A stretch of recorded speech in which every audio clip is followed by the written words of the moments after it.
Innal hamdalillah nahmaduhu wa nasta'inuhu wa nastaghfiruh wa na'udzu billahi min shururi anfusina min sayyiati a'malina man yahdihillahu fala mudilla lahu wa man yudlil fala hadiya lahu asyhadu an la ilaha illallah wahdahu la syarika lahu wa asyhadu anna Muhammadan abduhu wa rasuluhu la nabiyya wa la rasula ba'da wassalatu wassalamu ala Rasulillah wa ala alihi wa ashabihi wa man tabi'a bi sunnatihi ila yaumiddin amma ba'd.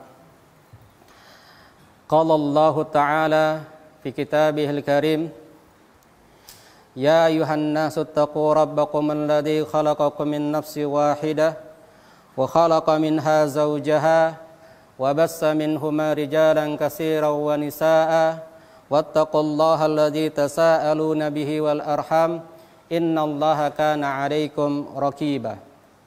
Wa qala sallallahu alaihi wasallam alaikum bisunnati wa sunnati khulafai rasyidin al-mahdiyyin addu 'alaiha binawajid wa iyyakum wa muhdatsatil umur fa inna kulla muhdatsatin fid dini bid'ah wa kulla bid'atin dhalalah wa kulla dhalalatin finnar. Amma ba'd. Alhamdulillah, segala puji syukur kepada Allah Subhanahu wa Ta'ala, Tuhan segala alam yang telah menciptakan langit dan bumi beserta isinya, yang hingga hari ini kita semua masih diberikan karunia, kenikmatan dan keberkahan, utamanya nikmat iman, Islam dan amal, sehingga hari ini kita bisa berkumpul kembali di hari Jumat, hari yang besar bagi kaum muslimin, hari Aid dalam satu pekan, untuk kembali kita berkumpul melaksanakan salat Jumat, mendengarkan khutbah, nasihat, dan kemudian kembali kita sujud dan ruku kepada Allah Subhanahu wa Ta'ala. Ini adalah salah satu karunia yang paling besar. Ikhwani fillah rahimakumullah ta'ala, sadarilah bahwasannya kemampuan kita beribadah itu juga karena kehendak Allah Subhanahu wa ta'ala.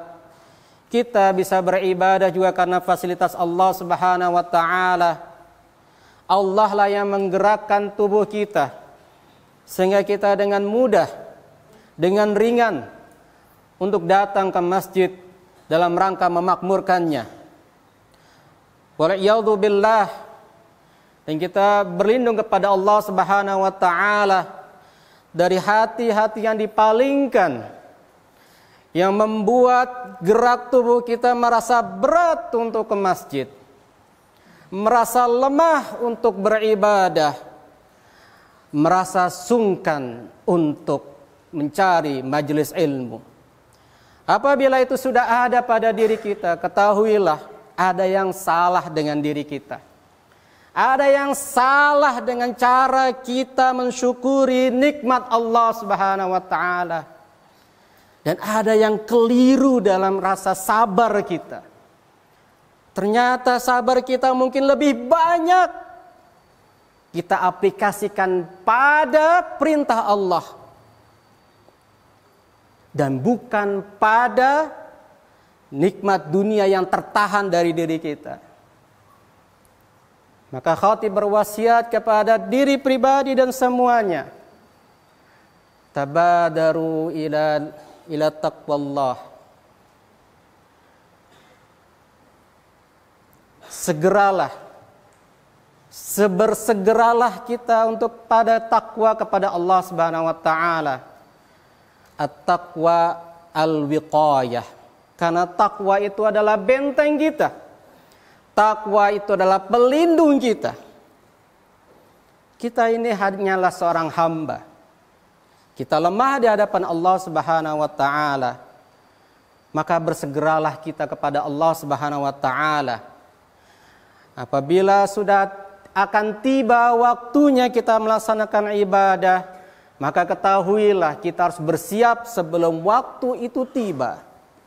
Tunjukkan bahwasanya kita adalah orang yang mensyukuri nikmat Allah Subhanahu wa Ta'ala dengan tidak berlarut-larut dalam sebuah kegiatan sehingga menjadi terlambat untuk melaksanakan ibadah. Salawat serta salam kita haturkan pada junjungan kita Nabi besar Muhammad sallallahu alaihi wasallam, seorang nabi mulia, dilahirkan dari nasab yang mulia dan membawa ajaran yang mulia. Beliau adalah orang yang paling mencintai umatnya, paling mencintai kita. Beliau adalah seorang nabi yang bahkan nanti bersedia memberikan syafaatnya untuk umatnya. Maka sudah sepatutnya kita berterima kasih kepada Nabi kita sallallahu alaihi wasallam dengan cara bersalawat.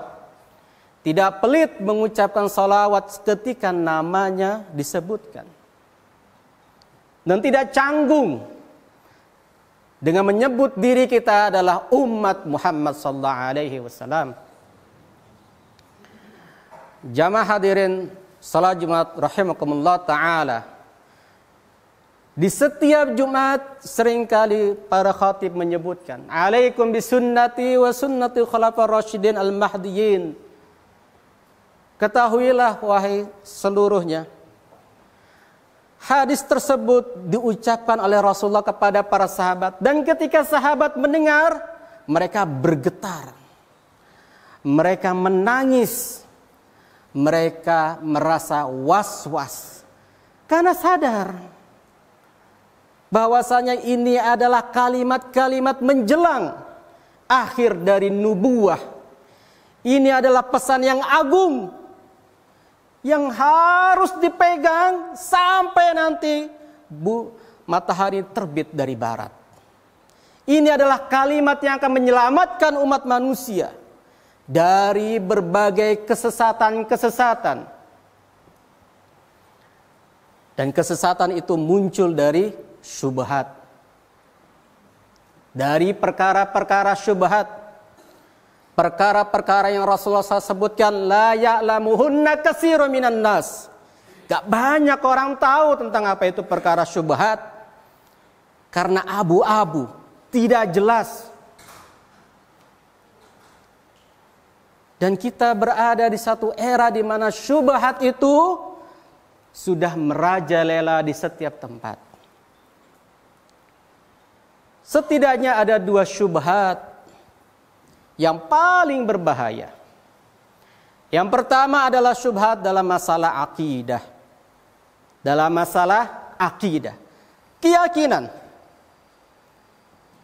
Hari-hari ini dengan mudah kita mendengarkan ceramah-ceramah, majelis ilmu yang menuntun orang pada kebenaran. Tapi kita juga lebih mudah lagi mendengarkan syiar-syiar yang lebih banyak menghadirkan tawa, canda, dan peremehan terhadap syariat. Karena itu, ketakwaan tidak bisa lahir dari lemahnya akidah. Ketakwaan harus hadir dari akidah yang kuat. Maka disebutkan oleh para ulama, apa itu definisi iman? Paling mudahnya definisi iman itu at-tasdiqul jazim. Membenarkan yang kuat, yang kokoh. Karena apa? Karena hati kita itu lemah. Hati kita itu lemah. Sumber kelemahan kita adalah hati kita. Terutama apabila terbiasa kita memanjakan hati kita.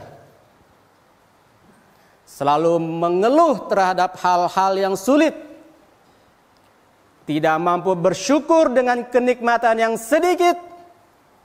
Mintanya banyak, tapi amalnya sedikit. Hati kita. Bukankah Rasulullah SAW selalu mengajarkan, telah mengajarkan, ya muqallibal qulub, sabbit qulubana ala dinik. Ya musarrifal qulub, sarrif qulubana ila ta'atik. Wahai yang membolak-balikan hati, tetapkan hati kami pada agamamu.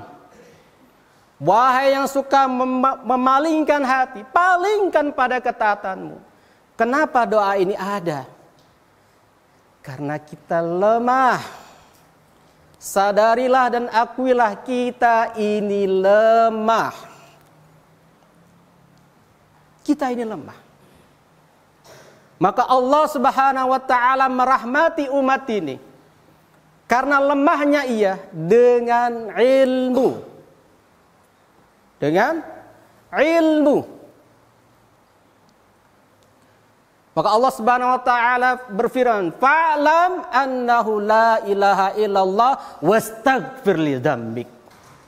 Maka ketahuilah bahwasanya tiada yang berhak disembah kecuali Allah, kemudian minta ampunlah terhadap dosamu. Kalimat pertama fa'lam, berilmulah kalian. Bahkan ketika kita beristighfar kepada Allah, kita perlu ilmunya. Berapa banyak di antara kita mohon ampun kepada Allah Subhanahu wa taala, mengucapkan pertaubatan, tapi hanya berhenti di lisan. Kenapa? Karena ilmunya tidak membimbing istighfarnya. Kenapa tidak membimbing istighfarnya? Karena tidak ma'rifatullah. Dia tidak benar-benar kenal pada Allah Subhanahu wa taala. Syubhat yang kedua adalah syubhat syahwat. Syubhat tentang syahwat. Kita lihat hari-hari ini. Aurat terbuka di mana-mana. Sajian-sajian yang membangkitkan selera, syahwat, lidah, perut, dan lain sebagainya terpampang terbuka. Dan kita punya kemampuan untuk menggapainya. Bahkan bukan hanya syahwat yang berdasarkan fitrah saja yang tersedia. Syahwat yang tidak berdasarkan fitrah pun tersedia di hari-hari ini. Bukankah hafalan Quran kita sering hilang dikarenakan syahwat tersebut? Bukankah ilmu kita itu menjadi debu dikarenakan kita tidak mengendalikan syahwat tersebut? Sekali lagi, kita adalah manusia yang lemah. Kita adalah hamba Allah yang lemah. Lalu bagaimana caranya kita mengendalikan syahwat? Ilmu. Sekali lagi dengan ilmu. Maka Syekh Nasruddin Al-Albani rahimallahu ta'ala mensyaratkan seseorang apabila ia ingin menjadi seorang yang bersih, seorang yang istiqomah, dua hal. Tasfiyah wa tarbiyah. Tasfiyah, pembersihan. Bersihkan dulu orang-orang itu dari semua gusa, dari semua debu. Bersihkan mereka dari berbagai macam syubhat. Bersihkan mereka dari segala macam syahwat yang membawa mereka pada kebautilan. Dan yang kedua, tarbiyah, baru didik mereka. Orang tidak bisa diajarkan sunnah kalau bid'ahnya masih nyantol. Orang tidak bisa diajarkan yang hak kalau dia masih suka yang batil. Itu adalah rumusan yang harus kita pegang.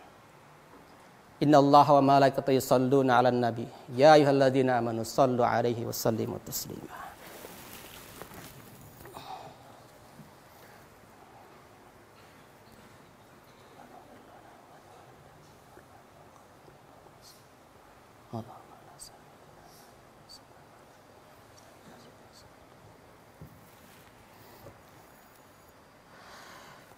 Alhamdulillah hamdan katsiran wa sallallahu ala nabiyyina Muhammad sallallahu alaihi wasallam.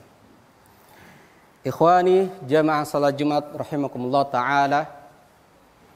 Di khutbah yang kedua ini khatib yang sekali lagi menegaskan kepada kita beberapa hal untuk diri khatib pribadi utamanya dan kepada jamaah pada umumnya. Yang pertama adalah bersemangatlah sebagai seorang muslim. Bersemangatlah dengan keimanan yang sudah Allah Subhanahu wa taala berikan kepada kita semua. Jadikan itu sumber semangat. Jangan taruh semangat itu pada otot, pada tenaga. Karena kita tahu pada akhirnya mereka akan melemah. Mereka akan letih, mereka akan lelah. Taruh itu pada keimanan kita. Biarkan Allah Subhanahu wa taala yang membimbing kita, memberikan kekuatan kepada kita. Bukankah kita selalu berdoa, Allahumma inni a'udzubika minal kasali wal ajzi. Ya Allah, aku berlindung kepadamu dari kemalasan dan ajz, rasa lemah. Yang kedua, bersemangatlah dalam ilmu. Bersemangatlah dalam ilmu. Ini adalah suatu kegiatan yang Allah angkat derajat orang-orang beriman dengan derajat yang berlipat-lipat setinggi-tingginya. Sampai-sampai kita tidak bisa membayangkan berapa tinggi derajat orang yang berilmu itu. Disebutkan dalam hadis Rasulullah SAW, fadlul alim 'alal 'abid ka fadlil syamsi 'alal qamar. Atau di hadis yang lain, kafadil qamar ala sa'il kawakib. Keutamaan orang berilmu itu dari orang yang pandai beribadah seperti matahari dengan rembulan. Atau di hadis lain seperti rembulan dengan seluruh bintang-bintang. Indahnya bintang-bintang tidak akan pernah mengalahkan indahnya purnama. Manfaatnya bulan tidak akan pernah mengalahkan manfaatnya matahari. Tobat, pasti menuntut ilmu itu lelah, letih, capek. Tapi itu adalah obat. Obat bagi apa? Obat bagi kebodohan. Itu nomor 2. Nomor 3 adalah senantiasalah dekat dengan orang-orang saleh. Orang-orang yang punya ilmu, dekat dengan mereka. Karena apa? Karena itulah konsep dari ahlu sunnah wal jamaah. Selalu dekat dengan orang-orang yang mendirikan sunnah. Sehingga kita menjadi satu jamaah yang kokoh. Kalau sendiri bagaimana? Maka dia seperti domba yang sedang diincar oleh serigala karena terpisah dari rombongannya. Disebutkan bahwasannya ini kawanan domba sedang akan diserang oleh serigala. Serigala tidak berani. Padahal mereka punya taring, mereka punya kekuatan. Sementara domba, seperti kita ketahui, tidak lebih kuat daripada serigala. Tapi ketika mereka berkumpul, serigala pun tidak berani mendekat. Tapi kalau terpisah, domba menjadi makanan yang empuk.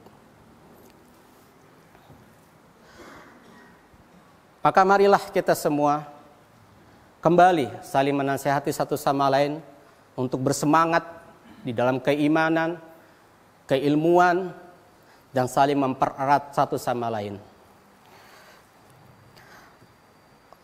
Allahumma anta rabbuna la ilaha illa anta khalaqtana wa nahnu ibaduka